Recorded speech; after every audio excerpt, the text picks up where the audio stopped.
Good evening. I'd like to call this Bryan City School Board of Education meeting to order. We'll start with the pledge to the flag, please.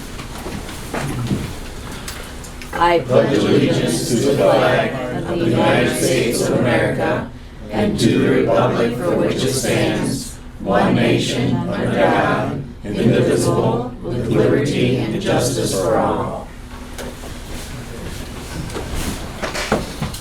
We'd like to start with roll call, please. Scott Benedict. Here. Cinder Keeler. Here. Tom Lindby. Here. Deb Updike. Here. Mike Stockman. Here. Thank you. Okay, first thing we have is the approval of the regular May 29th board meeting as well as the special board meetings. If there are no changes, I move we accept those. take a motion. Thank you, Deb. I'll second it. Thank you. Tom? Cindra. Yes. Tom. Yes. Deb. Yes. Mike. Yes. Scott. Yes. This evening, we do have some public participation, and under communications, we have first up, we'd like to give the floor to Tiffany Carwile from SNAP Community.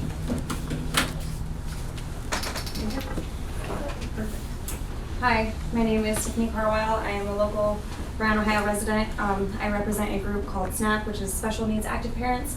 We are collectively a group of parents that are coming together to be active in our community to forge ways of formulating inclusion and awareness and acceptance within our communities for our special needs kids. First and foremost, we wanted to thank you guys for allowing us to speak tonight. Thank you so much for allowing us. And we wanted to address certain concerns that were brought up within, I believe it was, February's article surrounding budget issues with our kids. We wanted to pretty much say that words matter, and some of the quotes in the articles were striking to some of our parents. We know that nobody's trying to single our kids out, and we very well are aware of how costly and very much how consuming our children's conditions can be, because all of our children are very unique within their conditions. They all have very special, specific needs. One size fits all doesn't work for our kids, and we understand that's a huge reason for, conflicting budget issues and so on.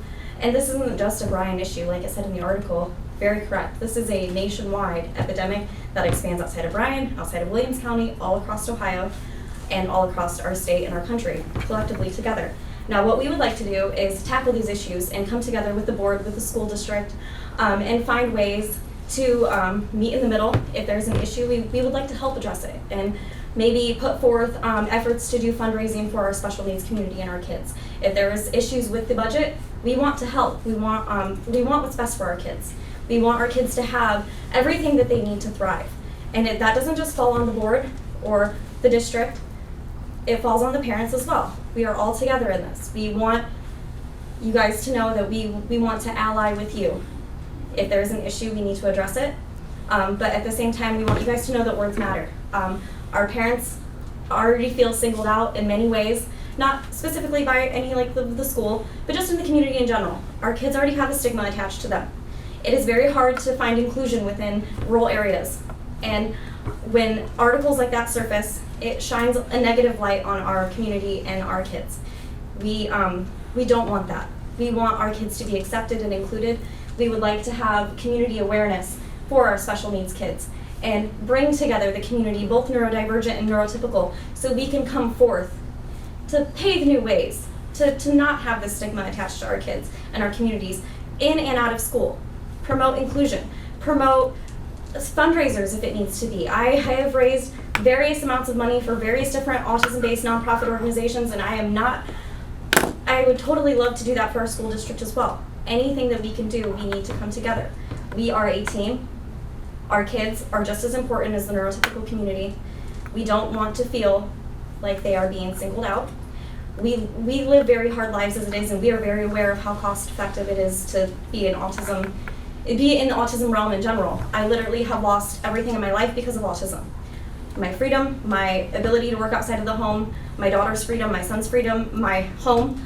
I've lost everything. So I know how costly effective it is. We know. And when we see articles like this, it's almost like the world, like it's exposing our wounds to the world.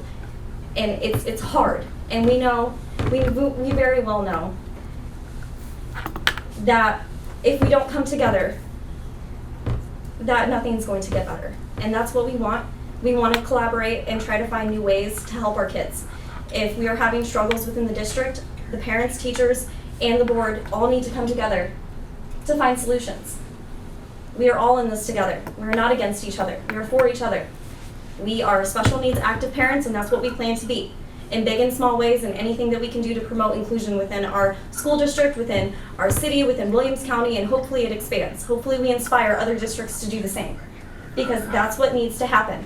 Our kids should not have a stigma attached, and our parents should not have to walk around with a cloud over their head feeling like they are singled out.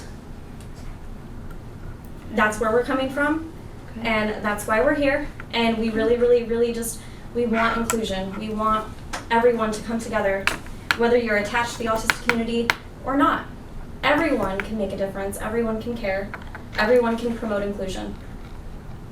We appreciate you coming before the board and letting us know where you stand in your organization. And at this point in time, I don't know how we can work together, but I'm sure there's something that we'll work with as we talk with the superintendent.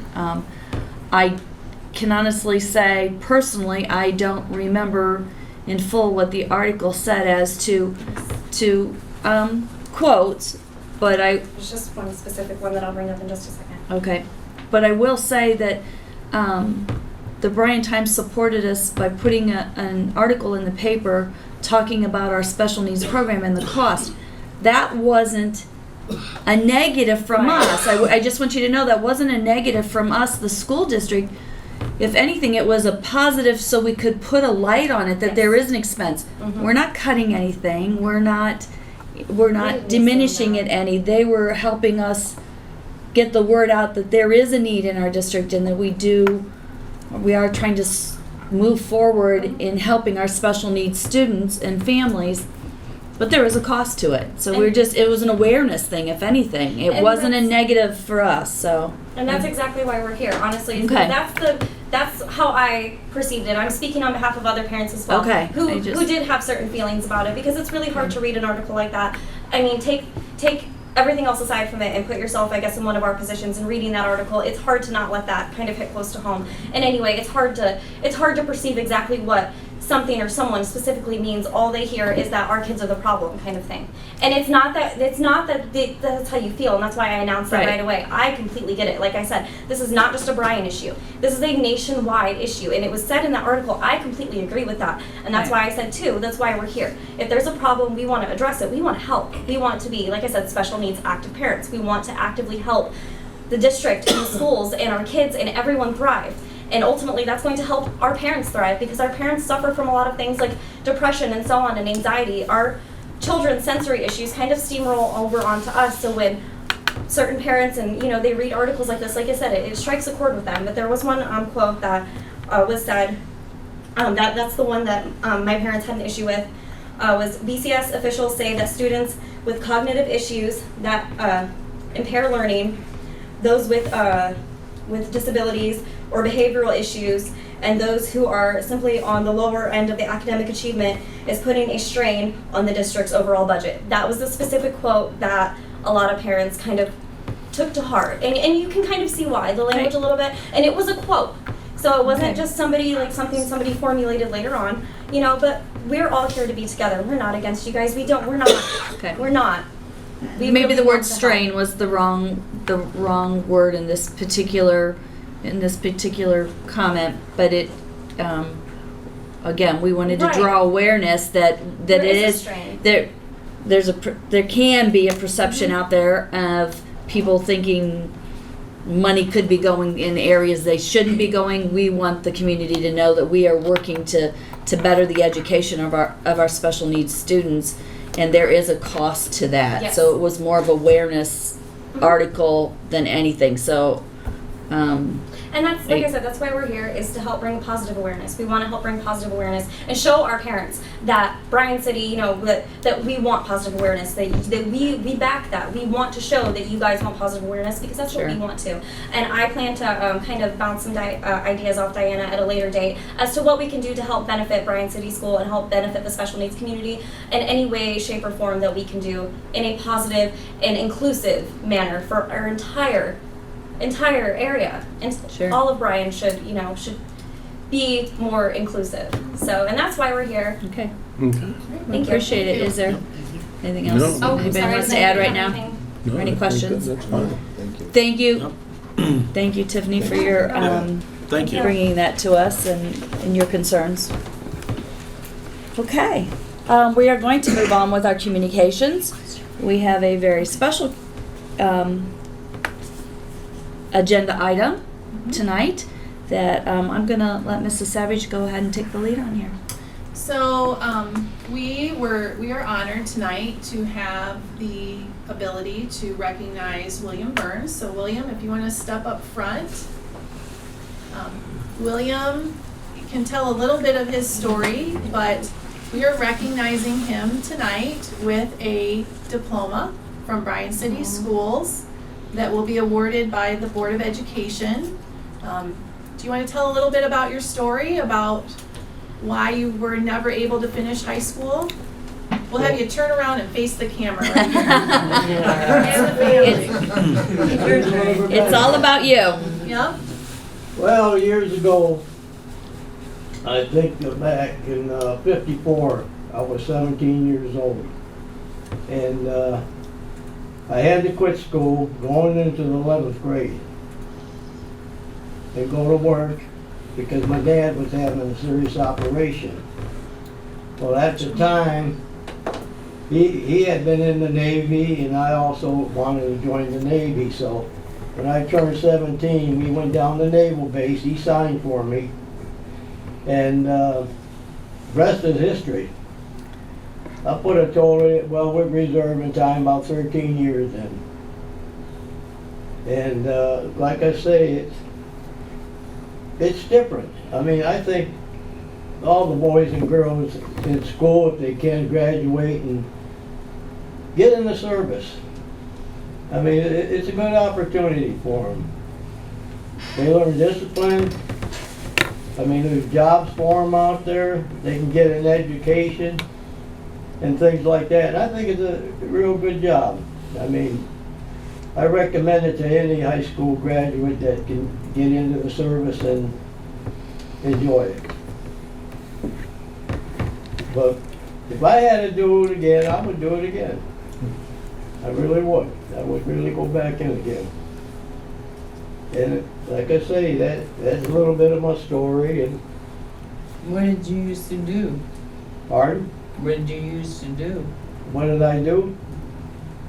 Well, I was aircraft maintenance. I worked on aircraft engines. I went to school in the mornings. Then in the afternoon we had lunch, and after lunch we went back out in the hangars and worked on aircraft and whatever, you know. So it is a good training for, you know, young graduates to come out of school. And like I say, I would do it again. But fortunately, I can't do it no more. Well, we're going to ask you, Mr. Burns, to step right over here, and we should probably have a motion to approve Mr. Burns' graduation as of today. I would like to take a motion for such. So moved. Thank you, Tom. Second. Thank you, Scott. Tom, Yes. Deb, Yes. Mike, Yes. Scott, Cindra. And Yes. Cindra, would you like to do the honors? Well, thank you for allowing me to do that. I get to do the seniors. Pardon? So I get to do the graduates, hand them their diploma. So on behalf of Bryan City School Board, we would like to award you your diploma. I thank you. From Bryan City Schools. I thank you.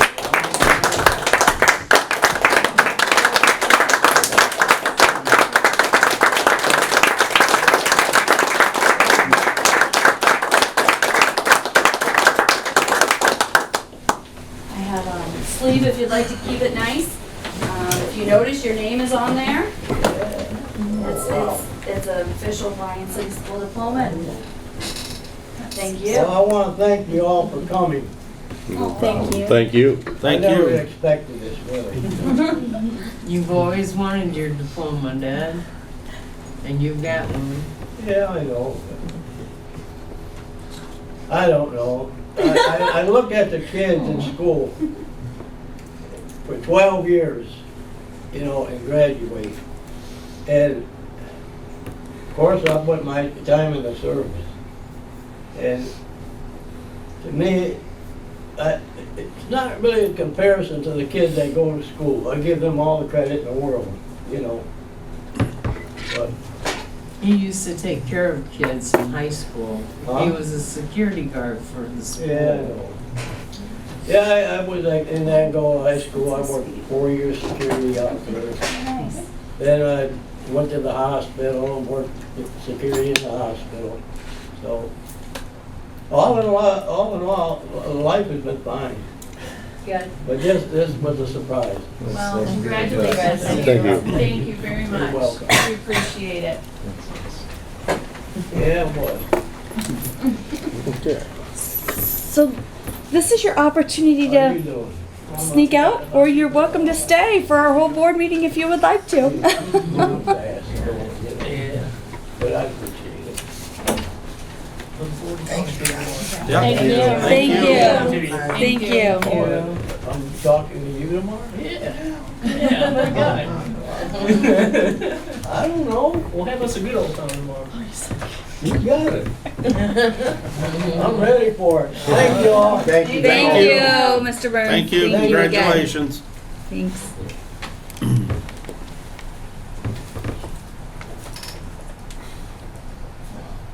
Okay, we'll move on with the treasurer's report and recommendations. Mr. Osborne? Thank you. We'll start with our financial reports for the month ended May 31, 2019. At Farmers and Merchants State Bank, a balance of $3,647,665. Outstanding checks and deposits, $201,493. Investments at Star Ohio, $921,841. At UBS Financial, $4,303,666. At State Bank, $6,351,156. And at Star Ohio Plus, $2,459,426. Petty cash and change funds totaled $6,950. Total funds on hand at the end of May, $17,489,212. Of those funds, our general fund balance at the end of May was $13,476,975. Our bond retirement fund, $1,265,310, and the PI fund, $1,597,197. Once again, total funds on hand, $17,489,212. Since we reviewed the 5-year forecast last month, they did not include an SM2 report this month. Any questions on those reports? We'll move on to amended appropriations. Our appropriations at this time total $28,168,015. Changes during the month included a reduction to the general fund of $116,781, an increase to PI fund of $83,787 as we began to take care of some of our summer projects. We appropriated money for those purchases. Reduction in grants of $21,278, and net activity during the month was a negative $21,069. Any questions regarding the amended appropriations? If not, we'll look at temporary appropriations. In June of each year, we set up our temporary appropriations for the upcoming fiscal year, which begins July 1. This allows us to begin business next month with appropriations in place so that we can smoothly operate the district as we transition from one fiscal year to the next. Our temporary appropriations total $26,901,640. Of that, general fund total is $23,123,104.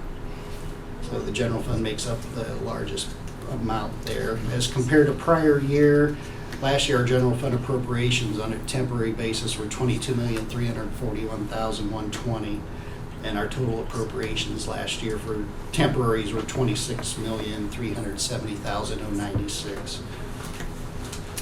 Any questions as we look at temporary appropriations for 2020? If not, we ask for your approval for our milk bid for the upcoming school year from Defiance Dairy as per the exhibit. Mr. Bassett has reviewed the one bid that we received. Defiance Dairy has served our district many years and done a fine job, so I feel very comfortable in recommending Defiance Dairy. We bring to you for approval the agreement with the Betts Double Play Diamond. We split the cost of that with the Bryan Baseball Association, Bryan Softball Association. The district share of that cost is $2,000 a year. We ask your approval of that agreement for the upcoming year. We ask for your authorization to participate in all federal programs for the upcoming 2019-2020 school year, including all federal grants. We also ask for your authorization to participate in 2019-2020 in the federal lunch and breakfast programs, which includes all free and reduced lunches, breakfast, and their commodity program. And finally, we'd like to recognize some donations this last month. The Bryan Athletic Booster Club, $480 for their high school golf program. John and Joy Betts, a donation of $325 for the Butterfly Garden Project, which the students showed us last month, which was very interesting. And then finally, from Carol Sharp, some paints for our ceramic classes. We thank all those organizations for their generous donations to our district this month. That concludes my report. Okay. If there are no questions of Mr. Rossworm, I'll take. Do you have questions? I do not know. Okay. I'll take a a motion to approve his report. So moved. Second. Scott, thanks, Mike. Deb? Yes. Mike? Yes. Scott? Yes. Cindra? Yes. Tom? Yes. Thank you. Okay, we'll move on to old business. Tennis court project. Okay, recently, probably about 2 weeks ago, I sent the board some additional detailed drawings of the tennis court project for your review. I spoke with Mitchell Owens, who's leading the project. They are waiting on approval from the city. They do not need a formal permit, but they are just waiting on approval. The city is checking over the drainage recommendations and the plans that I shared with you as well. Their goal is still to start sometime in June with a completion date in and or before Labor Day is their hope. The rain might have a little bit to do with that. So I guess as with probably many people, they are also hoping the rain starts to subside and we can maybe get some good days in. But any questions that the board would like me to share with the committee? Have they staked out where they're going to locate that so that we get a visual of where it's going to be? They have a visual picture that they've shared, but no, there are no stakes in the ground yet. And it was Bryan was just having the discussion. Some of them trees in that area are memorial trees. Not in that area that I'm aware of. There are marked trees for the species of tree. Okay, I thought there were But the some memorial trees are located in another area. Okay. But I will double check on that. Yeah, it'd probably be a great idea to make sure of that before they disappear and somebody gets upset. Yeah. We have had to relocate a few memorial trees, and we've been putting them around the back between the two buildings. There, you see, there's about 4 that have been put in around the curve. But I will double check on that. Well, there's no question we have plenty of locations to put them if we need. But Absolutely. it just Okay, All right. I will double check on that. All right, thank you. If there's no other questions, we'll move on to new business and Board of Education recommendations. We have before us the retirement of Mr. Robin Rossworm, Treasurer, CFO, effective June 30th, 2019. that is a change, and we would like to acknowledge that retirement with a motion to accept. So moved. Tom? Second? Thanks, Mike. Mike, Yes. Scott, Yes. Cindra, Yes. Tom, Yes. Deb. Yes. And also before us tonight, we have a recommendation of the Board of Education that is to employ Kevin Schaefer as our new consultant effective July 8th, 2019, in accordance with the terms of the written contract that we have, and his position will be in the treasurer's office. I will take a motion to accept that recommendation. So moved. Thank you. Deb? Second? Thank you. Mike? Scott, Yes. Cindra, Yes. Tom, Yes. Deb. Yes. Mike. Yes. Thank you. Okay. We'll move on to superintendent's recommendations. Yes, thank you. So under administrative recommendations, first of all, we have the athletic trainer agreement for the 2019-2020 school year with MCHA. We are very grateful for the partnership with MCHA and Parkview for providing the athletic trainer for our practices and our home events. We also have for board approval a contract for speech services with Stryker Local District. So we have went over our federal allotment of speech services and the count. So we are going to partner with Stryker Schools. We are going to receive services 40% of the time, which we will pay directly to Stryker. And that will provide additional speech services for our students here at our campus. And that's in addition to our. That's in services. addition to the 2 full-time that we already That we have. Okay. Mhm. Correct. Under student commendations, we have for Q4, the Bryan Middle School All-A Honor Roll, as well as at Bryan High School. And we would like to congratulate, first of all, Keegan Brown, who was both the league champion and broke the league record in the discus throw with a throw of 181 feet 6 inches. Also, congratulations to boys and girls track district and state qualifiers Keegan Brown, Tyler Mannon, and Taylor Peters. And congratulations to boys tennis for both, again, district and state qualification for Jay Fortner, Caleb Zuber, Case Hartman, Brendan Reiser, and Keegan McCashin. Okay. I will take a motion to accept the superintendent's recommendations. So moved. Thank you, Tom. Second. Thank you, Scott. Cindra, Yes. Tom, Yes. Deb, Yes. Mike, Yes. Scott. Yes.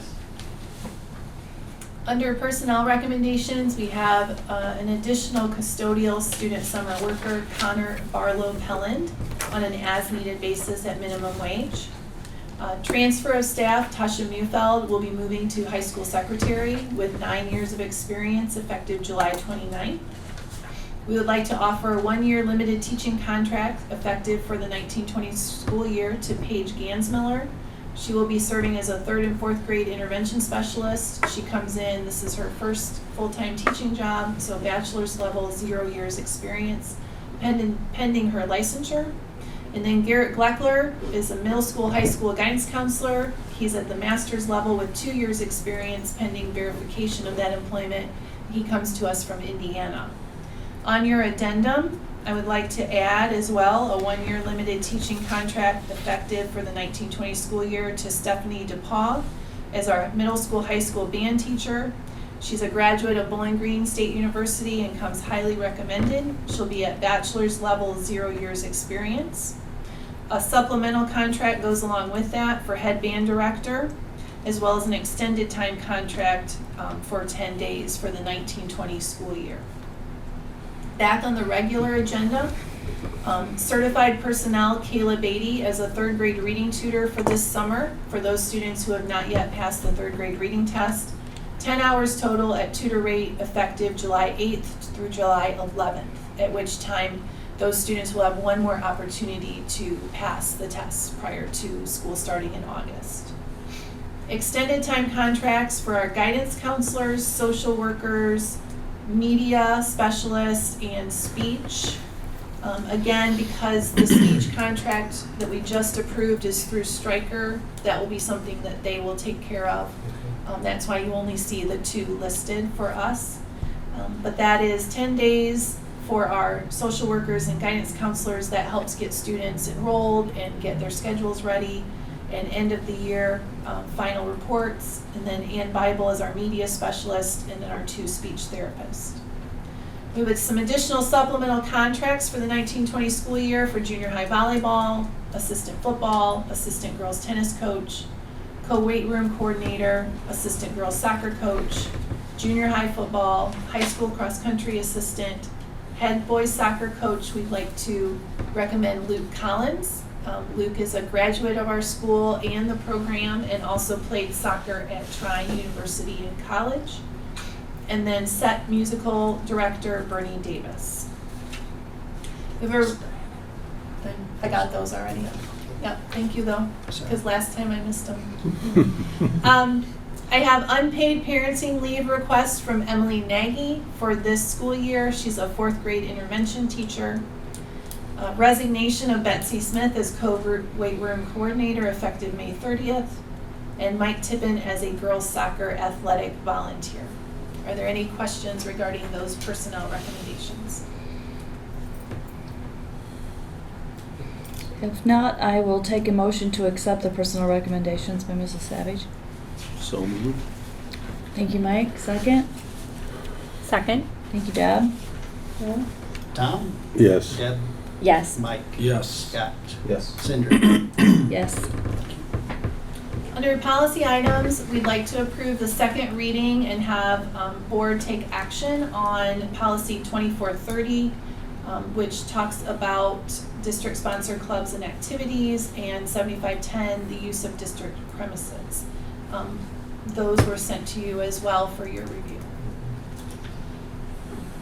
Are there any questions regarding those? If not, I'll take a motion to approve the 2nd reading of those 2 policies. So moved. Adopt. Thank you, Tom. Second? Thank you, Mike. Roll. Deb? Yes. Mike? Yes. Scott? Yes. Cindra? Yes. Tom? Yes. Thank you.